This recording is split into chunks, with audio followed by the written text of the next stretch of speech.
Hello, I'm Jane Solomons, journalist and broadcaster.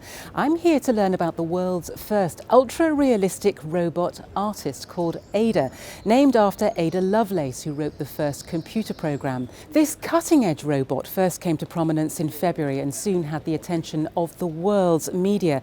She was an overnight sensation and is about to launch her very first art exhibition here at the University of Oxford in June. So how did Ada the robot come about? The man behind the project is Aidan Mellor. So how do you get a robot made that can be an artist?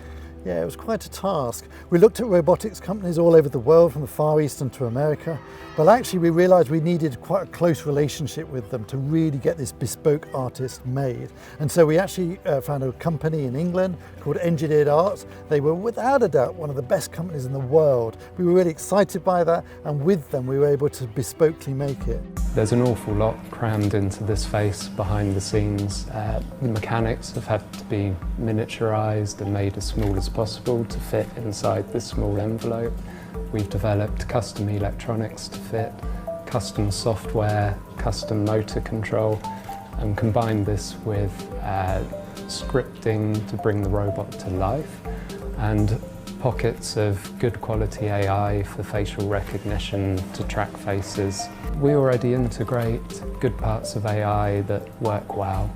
So there's AI running in the computer vision that allows the robot to track faces, to recognise facial features, to mimic your expressions. We've used speech recognition in the past, again, another good use of AI. What expertise did you need to actually get Ada to be an artist? Well, of course, we wanted to innovate there with AI. We wanted that to be the groundbreaking force in which we do new types of artwork. So how do I do that? Do you know what? I suddenly realised, here we are, next to Oxford. Why don't I ask some of the experts that are around me all day, every day at the university? So we did that, and they came on board. They absolutely loved the project. So I'm thrilled to have them on board to be able to do that. Aidan wanted to see how we could use machine learning to go beyond what humans can achieve in art. He wanted to push boundaries on the technology and create something that humans themselves would struggle to replicate. I saw the opportunity and met with Aidan, and he explained to me what he was trying to achieve, and I just thought that it was a great idea. So we looked together at the capability of the robot, and what I really liked about the project was the environmental aspect, and I could really see the point of the messaging. How did you get Ada to actually be able to draw? Yeah, we need to get further expertise for that. We found a couple of guys in Leeds who are based in the robotics department there, and what they did is they actually built this whole arm where they used the cameras in the eyes to have then the coordinates sent down to the hand, which enables it to actually draw. So what was the biggest challenge you faced to get Ada to be an artist? It was actually the time pressure. We knew other robots were looking at this area, and we wanted to be that first innovator for a robotic artist. But how on earth do you get an actual robot to draw? That's the crazy bit. We created this very flexible algorithm, and so once the robotic arm we built was able to sketch, we knew for a fact that Ada would be able to sketch when we integrate everything together. What did you think when you first saw the results of what Ada could do? I was blown away. Oh my gosh, this has never been done before. This is absolute innovation to get a whole artist entity. See, people say innovate like Picasso.